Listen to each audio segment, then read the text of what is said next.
Добрый день, шановне господарство. Я радий знову звернутися до вас у рамках циклу лекцій, зорганізованих Центром городського життя.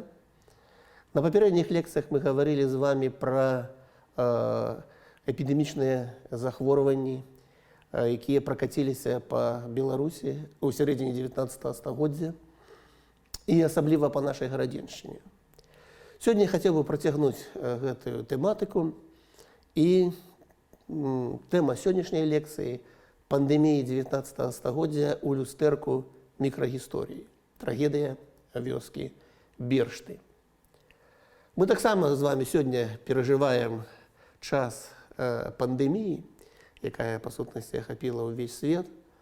І один з самих читаних європейських письменників, французский автор Мишель Уольбек, лiterально на днях сказав, що ніколи ще смерть не була так неприкметна, як зараз. І людські ахвяри ховаються за лічбами статистичних даних, які кожен день з'являються у новинах різних інформаційних каналів. І це вельми слушно так само відносно історії.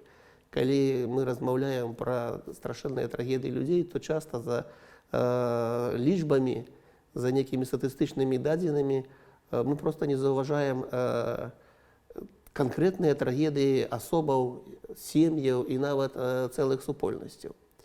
Ось у історичній науці є такий підхід мікрогісторія, який дозволяє в некій ступені вирішити це питання, який дозволяє прорватися ось праз гэтую завесу анонімності і неким чином переодоліти проблему дегуманізації смерті, дегуманізації трагедії.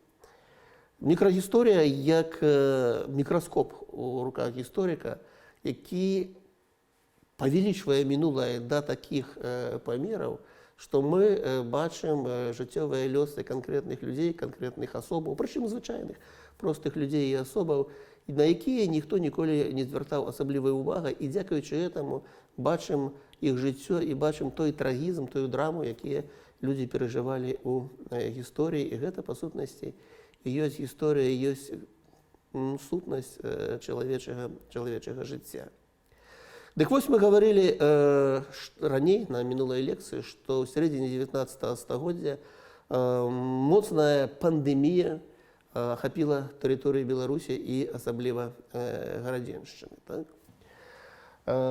Хотів би звернутися до мапи і показати мапку Городенської губернії 19 століття. Ось так виглядала Городенська губернія у 19 столітті.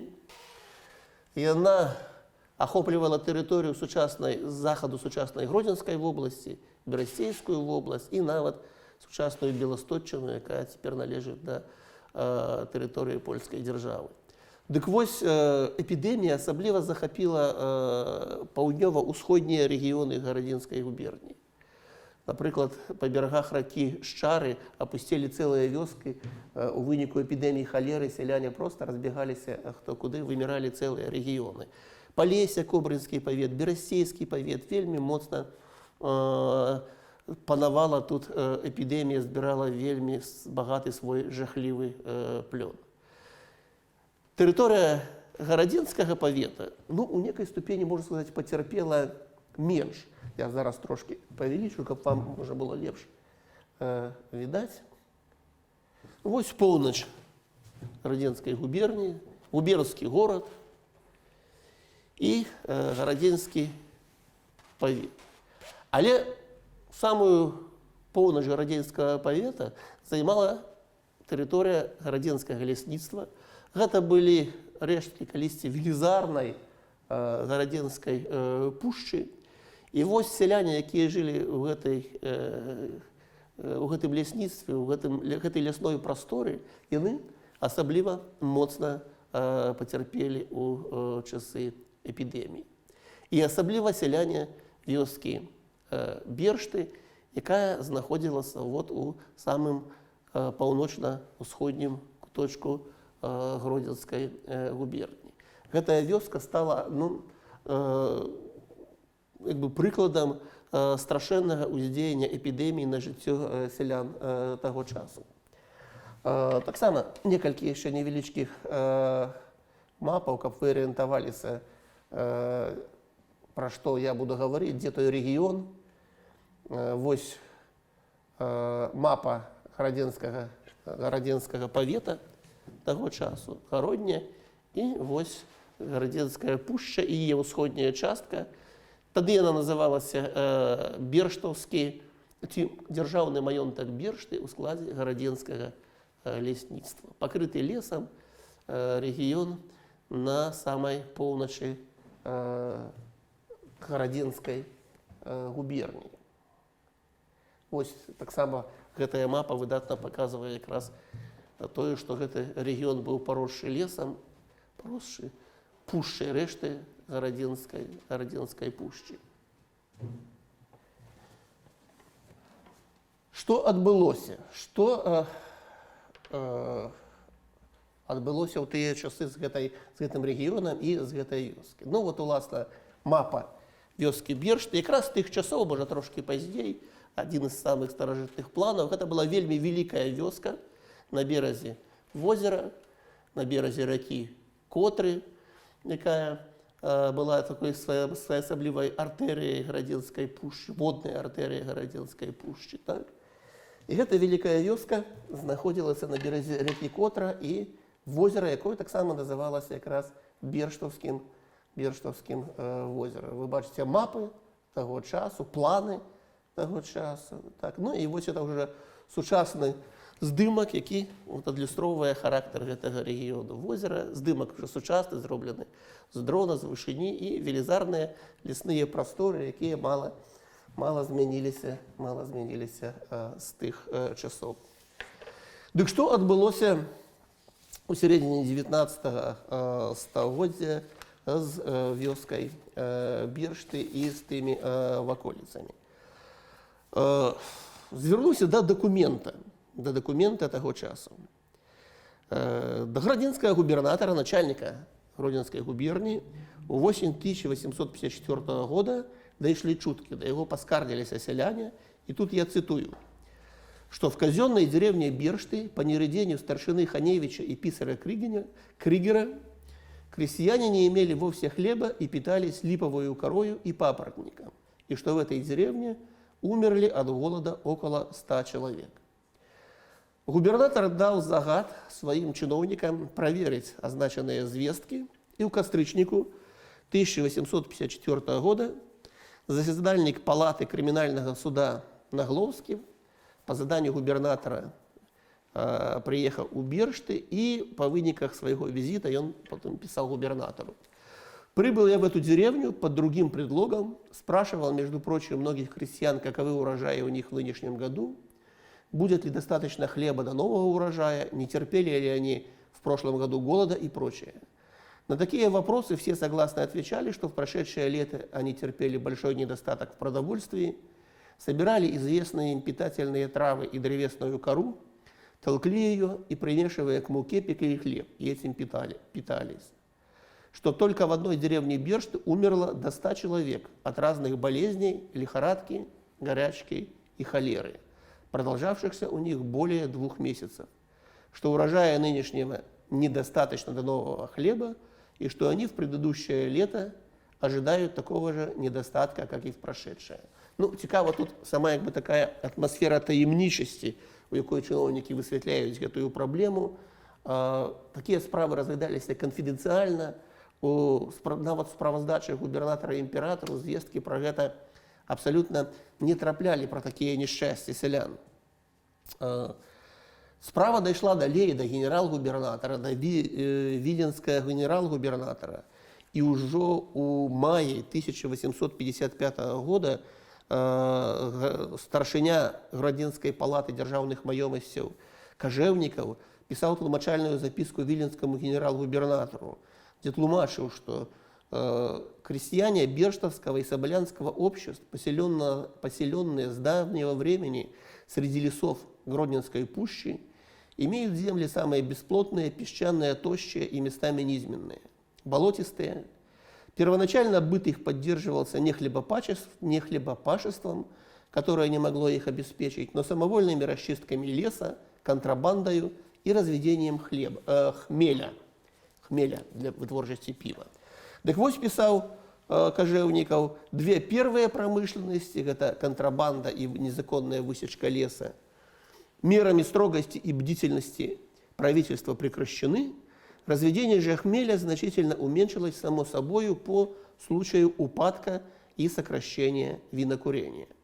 Эти промыслы привязали крестьян к неблагодарной почве, доставшейся им в удел. Палата пропоновала выселить частку селян з території Гарадзенскай пушчы ў іншыя мясцовасці, але ўрад не даў на гэта грошы. І ў выніку складзены праект на перасяленне 150 селянскіх сем'яў так і застаўся нерэалізаваных. І далей гэты чыноўнік Кожевников пісаў генерал-губернатору, што убыль 100 душ крестьян происходила в течение 2 лет. В 1853 году они, кроме лихорадки и горячки, поражены были еще и холерою, а в 1854 году повсеместный тифус оставил у них следы своей свирепости. Чиновники оправдывались, что они приняли все меры, что селянам был подвезены хлеб, зерня с соседних державных вёсок. Баранила палата и службовцев селянского самокіравання, что яны таксама прыкладалі ўсе намаганні, і ўсё рабілася, але што зробіш, такая вось прыродная катастрофа. Тут варта сказаць некалькі слоў пра тое, што сяляне гарадзенскага лясніцтва гэта былі дзяржаўныя сяляне. Яны не належалі прыватным уладальнікам, некім панам, яны падпарадкоўваліся непасрэдна дзяржаўным чыноўнікам і ўжо на той час мелі нават сваё самакіраванне, выбіралі старшыню, які адказваў за розныя справы, у тым ліку, напрыклад, і за барацьбу з хваробамі і голадам. І, як бачым, у дадзеным выпадку сяляне пісалі скаргі на гэтага старшыню, на мясцовыя ўлады, скаргі дайшлі і да гродзенскага губернатара, і да віленскага, і было такое разбіральніцтва. Але тое, што пра праблему ведаў гродзенскі губернатар, віленскі генерал-губернатар, не мела, па сутнасці, ніякага значення. Наступны 1855 год аказаўся такім ж самым трагічным, як і папярэдні. І пакуты сялян гарадзенскай пушчы, асаблівасці вёскі Бершты, і прадоўжыліся. Гэтыя падзеі знайшлі адлюстраванне ў метрычных кнігах мясцовай праваслаўнай ўжо на той час царквы. Сяляне вёскі Бершта і навакольных вёсак былі прыхаджанамі глыбоцкай царквы. Быў такі маёнтак Глыбока, які не захаваўся, ёсць зараз царква і вёска Нарашы у Шчучынскім раёне. Дык вось да гэтай глыбоцкай царквы прыналежалі сяляне вёскі Бершты і навакольных вёсак, і захаваліся метрычныя кнігі гэтай царквы. Паводле метрычных кнігаў мы можам адчыніць, адкрыць асаблівасці вось гэтай драмы, што разыгралася на той час у гэтых вёсках. Смяротнасць, калі мы глядзім, колькі памерла, колькі нарадзілася, які быў прырост, так вось смяротнасць сялян пушчанскіх вёсак рэзка ўзрасла ў 52 годзе. Уже ў 1852 годзе памерла 31 асоба ў вёсцы Бершты. У адной вёсцы 31 асоба. Напрыклад, у 1851 годзе было 6 смерцяў, а тут 31. І з метрычных кніг царквы вынікае, што прычынай гэтых смерцяў была воспа. Эпідэмія воспы, якая ў першую чаргу забівала дзяцей. У 1953 годзе сітуацыя трошкі палепшылася, у вёскі Бершты памерла 17 чалавек. Нармалізацыя сітуацыі, але зноў жа смерці ад халеры, смерці ад тыфу, эпідэмія знаходзіцца побач, зараза знаходзіцца побач. І ў 1854 годзе выбух.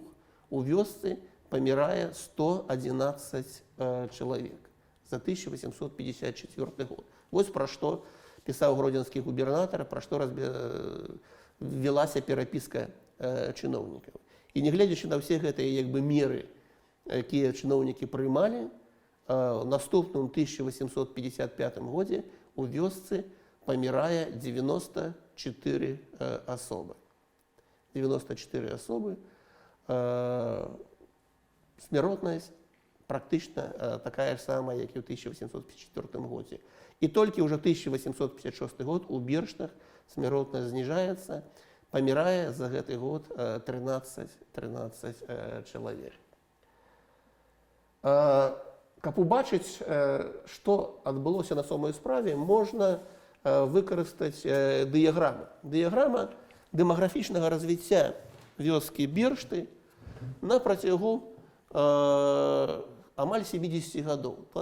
З 1843 по 1903 год, роўна 60 гадоў, прааналізаваныя мною матэрыялы глыбоцкай гэтай самай царквы. І вось чырвоная лінія гэта колькасць смерцяў. І вось вы бачыце, што адбылося ў сярэдзіне 50-х гадоў.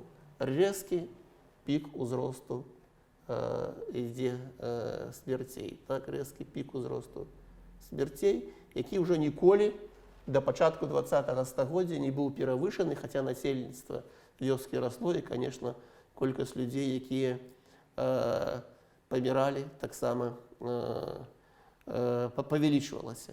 Вось гэта дыяграма адлюстроўвае тую трагедыю эпідэміі, пандэміі 50-х гадоў 19 стагоддзя. І адначасова, як мы бачым, самы нізкі паказчык нараджальнасці. Таксама смяротнасць рэзка ўзрастае і рэзка зніжаецца нараджальнасць, зменшаецца колькасць дзяцей, якія нараджаліся ў вёсцы.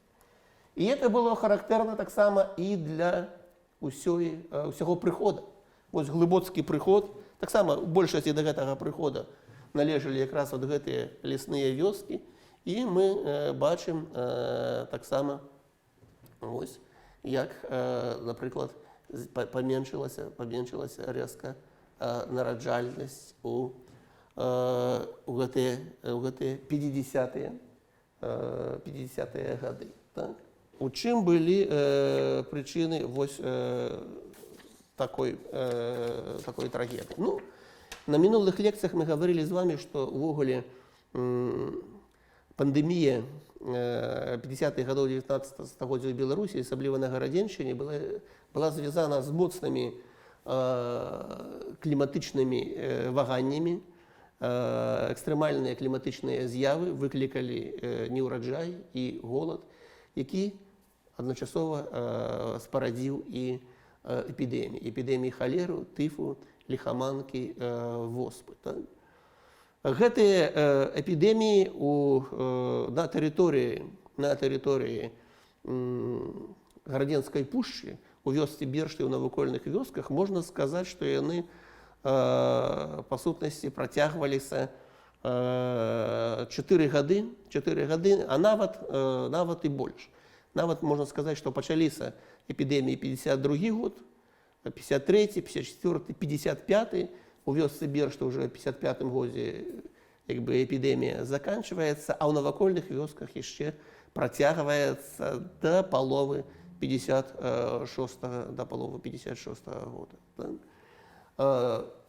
Калі даследаваць матэрыялы мясцовай палаты дзяржаўных маёмасцей, то з яе вынікае, што ураджайнасць у сялян гэтых вёсак, на палетках сялян гэтых вёсак вельмі моцна зменшылася у гэтыя гады. Па сутнасці сяляне збіралі ўраджай амаль такі, збіралі падчас ураджаю амаль столькі збожжа, сколькі высявалі весной. То не было сэнсу нават сеяць жыта, і плошча палеткаў зменшылася ў 2 разы, таму што не было сэнсу траціць сілы і высяваць хлеб. У выніку пачынаецца голад, селянам не хапае харчавання да новага ураджаю, і тут жа абвастраюцца эпідэмічныя захворванні. Прычым эпідэмічныя захворванні яны асабліва моцна праяўляюцца летам. Вось лета, па сутнасці, гэта самая цяжкая і самая небяспечная пара. Лета і весна. Вот за гэтыя, напрыклад, у вёсках глыбоцкага прыходу, за гэтыя гады эпідэміі найбольш людзей памерла за летнія месяцы. 298, амаль 300 чалавек. За весновыя месяцы памерла 230, за зіму 141 і за восень 79. А самым трагічным, самым драматычным месяцам стаў жнівень 1855 года. У вёсках глыбоцкага прыходу памерла 86 асобаў толькі за адзін жнівень. Гэта, конечно, жахлівыя лічбы. То есть сяляне, па сутнасці, ўжо не мелі ніякіх сілаў, замучаныя голадам, а павінны былі яшчэ збіраць ураджай. І у гэты час лютуе эпідэмія тыфу. Просто неверагодна ўявіць сабе, як вось за такі кароткі час, як можна было хаваць, адпяваць таму ж самаму святару гэтых людзей, што чулі, як перажывалі гэты час гэтыя людзі.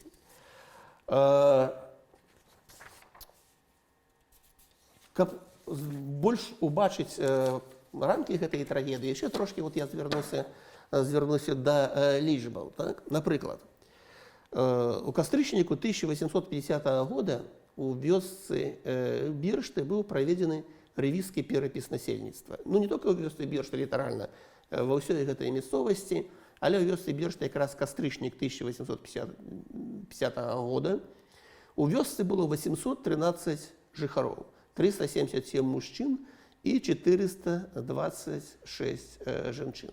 Гэта была вельмі вялікая вёска. Магчыма, самая вялікая вёска ў гродзенскім павеце. У тыя часы у нас вёскі былі звычайна меншыя. Селянскія сем'і таксама былі вялікія. Напрыклад, налічвалася сем'і, самая вялікая была сям'я Дамініка Ялькевіча, якая налічвала 18 душ. То есть у одной хаце жыло 18 чалавек. У сям'і Івана Даніловіча налічвалася 17 душ, 17 чалавек у адной сям'і. Звычайна в селянскіх сем'ях селянская сям'я складалася з некалькіх сямейных пар. Напрыклад, бацькі жылі са сваімі жанатымі дзецьмі, жанатыя браты жылі разам са сваімі дзецьмі. Такія вялікія сем'і разам гаспадарылі, разам вялі гаспадарку. І з другого боку, такая вялікая колькасць людзей у адной хаце таксама у часе эпідэміі павялічвала небяспеку. Дык вось, у 1850 годзе ў Бірштах налічвалася 813 жыхароў, а наступны перапіс, рэвізскі перапіс насельніцтва, быў праведзены ў 1858 годзе, пачатак, студзень 1858 года. То есть прайшло 7 гадоў. У вёсцы тады налічвалася 77 двароў, сялянскіх, цяглых і 6 бабыльскіх ці агародніцкіх. І насельніцтва складала ўжо 538 душ, 247 мужчын і 291 жанчына. Ці за 7 гадоў насельніцтва вёскі скарацілася на 34%, на трэць.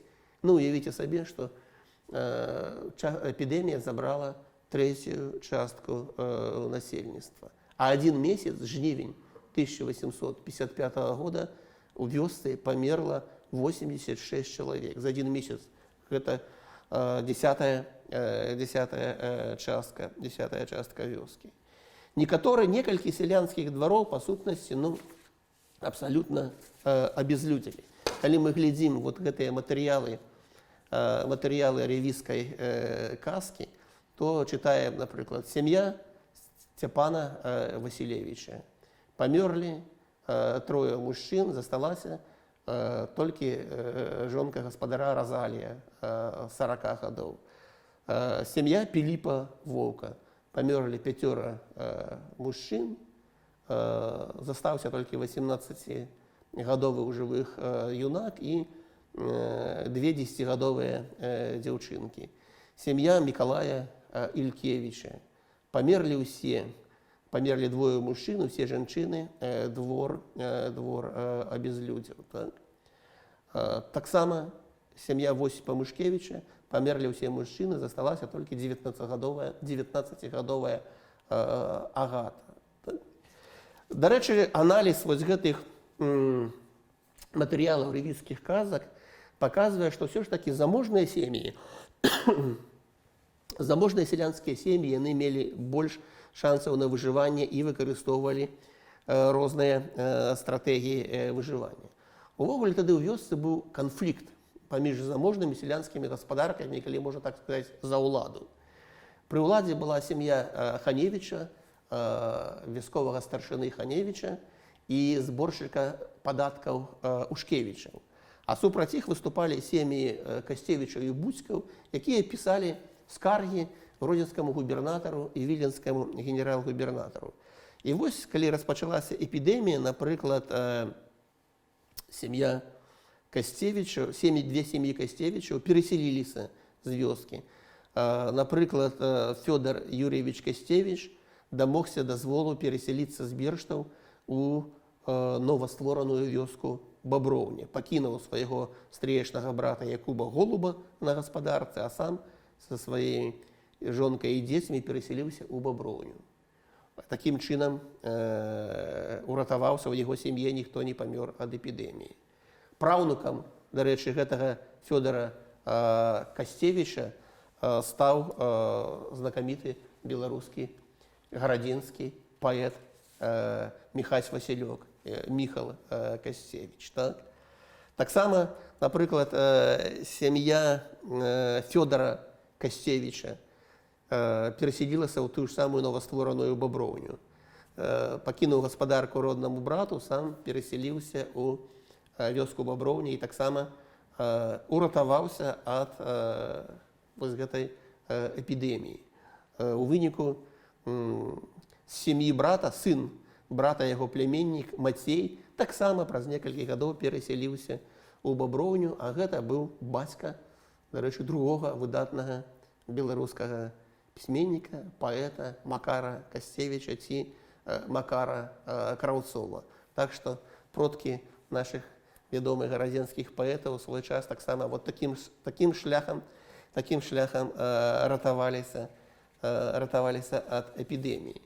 Па сутнасці, калі праглядаеш матэрыялы рэвізскай сказкі, дзе адлюстраваны лёсы сялянскіх сем'яў у часы эпідэміі, дык бачыш, што практычна ні адна сялянская сям'я не здолела пазбегчы трагедыі. Всюды бачым смерці, дзе больш, дзе менш. Асабліва пацярпелі, канешне, ад эпідэміі бедныя сем'і агароднікаў, ці яны называюцца у рэвізскай сказцы бабылямі. Іх хвароба забівала, нішчыла з асаблівай жорсткасцю. Дарэчы, вёска Бершты, гэта таксама радзіма і маіх продкаў. І вось, калі глядзіш, напрыклад, тады была адна сям'я маіх продкаў, Фёдора Токся, яго жонка Ульяна Кундзін, у іх было 11 дзяцей, і 2 дзяўчынкі і маленькі аднагадовы хлопчык Міхал таксама памерлі, не перажылі гады эпідэміі. Астатнія перажылі, і хочацца, толькі застаецца сказаць дзякуй продкам, што перажылі і падарылі жыццё нашчадкам. Цікавы яшчэ такі момант, што эпідэмія хваробы забіралі ўсіх. Як я сказаў, гэтыя гады у вёсцы дзейнічае і воспа, і халера, і тыф, і ліхаманка. Паміралі і мужчыны, і жанчыны, і старыя, і малыя. Увогуле, канешне, у беларускай вёсы 19 стагоддзя найбольш паміралі дзеці.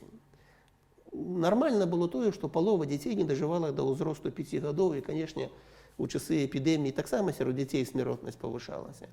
Але вот специфика гэтай эпидемии заключается у тым, что асабліва ўзрасла смяротнасць у людзей, якія прадстаўлялі пакаленні ад 40 гадоў і дзесьці да 60. У тыя часы, дарэчы, старасць лічылася, што пачынаецца з 60 гадоў.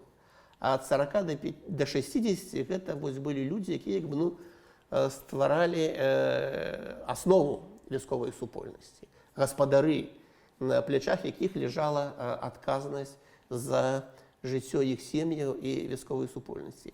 І якраз вось у гэтай катэгорыі мужчыны і жанчыны ад 40 до 50 гадоў асабліва ўзрастае смяротнасць, што можна інтэрпрэтаваць, як якраз вот яны бяруць на сябе адказнасць.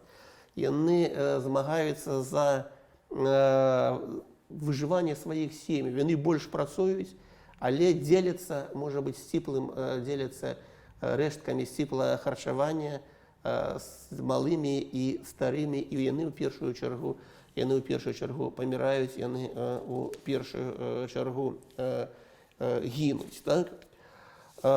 Чаму менавіта пушчанскія вёскі, асабліва вёска Бершты, так пацярпела ад эпідэміі 50-х гадоў 19 стагоддзя? Як я ўжо сказаў, увогуле гарадзенскі павет больш-менш з меншымі, у астатніх вёсках страты былі меншыя. Прычына палягала ў тым, што гэта была лясная земля, рэшткі старажытнай пушчы. Земля была вельмі неўраджайная, па сутнасці такая пустыня, своеасаблівая Амазонія, пакрытая лесам. Дарэчы, вось вы бачыце на ілюстрацыях старыя могілкі. Вось, канешне, гэтыя крыжы, яны ўжо пазнейшыя, але вось менавіта такія крыжы ставілі нашыя продкі памерлым у часе эпідэміі, бо могілкі тады, канешне, выраслі вельмі моцна. Дык вось жыхары Берштаў і навакольных вёсак, яны жылі на вельмі неўрадлівай глебе, якая ледзьве забяспечвала іх хлебам, і жылі у большасці з лесу. Ну, не толькі з лесу, жылі з рыбы, таму што вакол у пушчы былі азёры, у пушчы былі рэкі, у першую чаргу рака Котра. З маленства жыхары гэтых вёсак лясных займаліся рыбалоўствам, паляваннем. Вы тут бачыце фотаздымкі вёскі Бершты 40-го году, якія больш-менш, можа, адлюстроўваюць і як выглядала вёска яшчэ ў 19 стагоддзі. Але галоўнае багацце лес. Лес, з якога сяляне і жылі. Лес, які зімой жыхары, напрыклад, Берштаў і іншых вёсак, зімой пасля калядаў адпраўляліся ў лес. Чым зіма была маразнейшая, чым больш было снегу, тым лепш было. Займаліся нарыхтоўкай лесу. Зіма праходзіла, сяляне жылі ў будах лясных, па сутнасці не з'яўляліся ў вёсцы ў сваіх хатах, нарыхтоўвалі лес. Маладыя мужчыны, ў першую чаргу, конечно, моцныя, здаровыя. Як толькі рака Котра вызвалялася ад лёду, гэты лес яшчэ зімой падвозілі да вады, а ўжо калі рака Котра вызвалялася ад лёду, яго сплаўлялі па рацэ да Нёмана, сплаўлялі так званым быдлам, ці бярвенні свабодна плылі па рацэ, а сяляне шлі з доўгімі шастамі па беразе.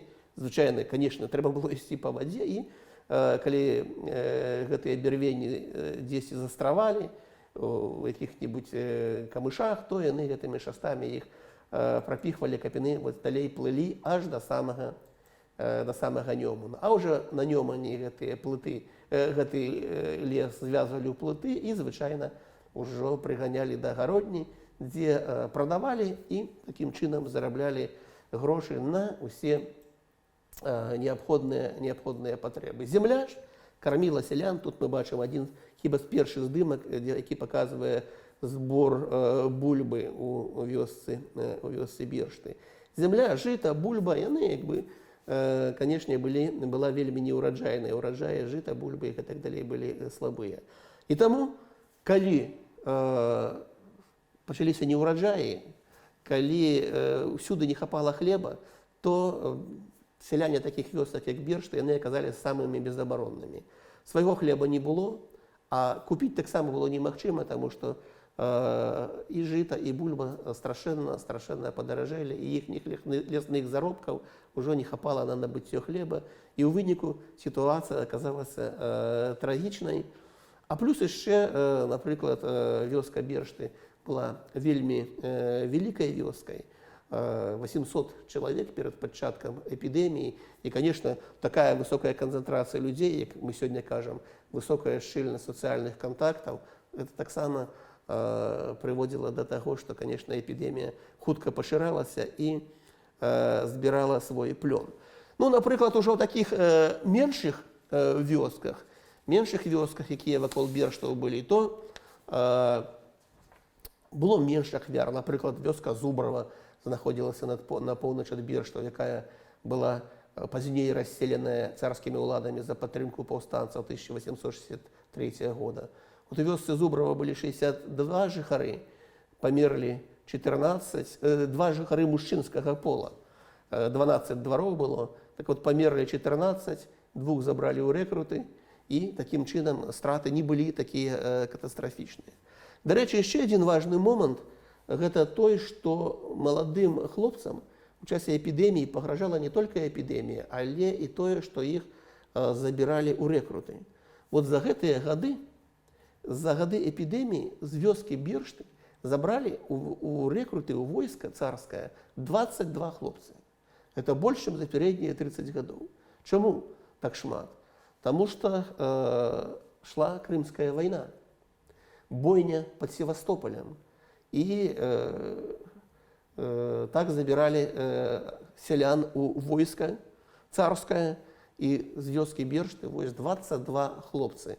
Гэта нават больш у гэтай векавой катэгорыі ад 20 до 30 гадоў, ну і малодшых забіралі, чым памерла уласна ад эпідэміі. Такім чынам, страты былі велізарныя, страты страшэнныя, а, дарэчы, улады замест таго, каб дапамагчы, па сутнасці толькі яшчэ больш павысілі падаткі.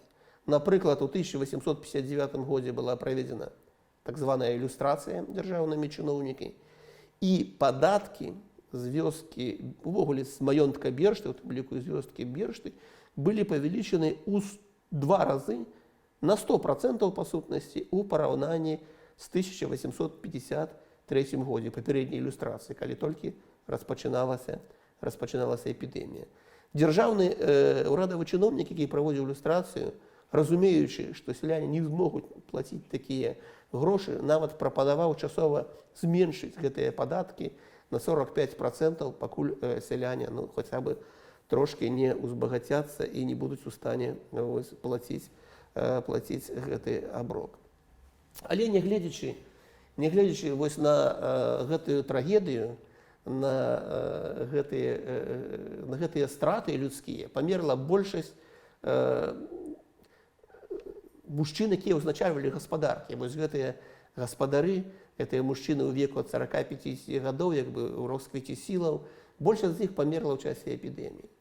Насельніцтва зменшылася, як я ўжо казаў, на траціну, больш, чым на 30%. Тым не менш, 56 год, мы бачым, сканчаецца ўрэшце эпідэмія, і з 57 года пачынаецца рост насельніцтва. Вёска і Бершт, і навакольныя вёскі пачынаюць выходзіць з гэтай беды. Пачынаецца дэмаграфічны рост. Што нават цікава, як сведчаць метрычныя кнігі, у часе эпідэміі ўсё роўна сяляне заключалі даволі шмат шлюбаў. Прычым узрост тых, хто ўступаў у шлюб, у часе эпідэміі ўзрос. То есть уступалі ў шлюб людзі старэйшага ўзроста. Гэта ўдовы, ўдаўцы, якія, нягледзячы на эпідэмію, ўсё роўна стваралі новыя сем'і і мелі спадзяванне перажыць эпідэмію і нарадзіць дзяцей і далей развіваць сваю гаспадарку.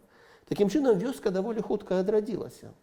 Ужо ў 60-е гады, па сутнасці, насельніцтва амаль што вяртаецца да ўзроўню 1850 года, да ўзроўню перад эпідэміяй. Так? Хаця ў 1858 годзе мужчын у вёсцы Бершты, напрыклад, было менш, чым у 1795 годзе. Чым 50 гадоў раней, калі гарадзеншчына ўвайшла ў склад расійскай імперіі. Але пачынаецца вось гэтае адраджэнне, вёска развіваецца, вёска расце, вёска адраджаецца, вёска праходзіць, такіх ужо катастрофаў у 19 стагоддзі не было. Бершты перажываюць пачатак 20-го стагоддзя, перажываюць навалу Першай сусветнай вайны. Ну і у 20-е гады, напрыклад, 20-го ўжо стагоддзя, вёска Бершты становіцца такім цэнтрам вельмі актыўнага беларускага нацыянальнага руху, дзейнасці беларускай работніцка-сялянскай грамады, дзейнасці таварыства беларускай школы, беларускага школьніцтва, то есть унукі, праўнукі тых, хто перажыў эпідэмію сярэдзіны 19 стагоддзя, яны у 20-е гады развіваюць вельмі актыўную дзейнасць па развіццю і адраджэнню беларускай нацыянальнай культуры. Гэта вельмі яскравая і цікавая старонка, і, напэўна, самая цікавая старонка ў гісторыі вёскі Бершты. Але гэта ўжо другая гісторыя. Ну, а сёння я дзякую вам за ўвагу. Здароўя ў гэты час, усяго найлепшага.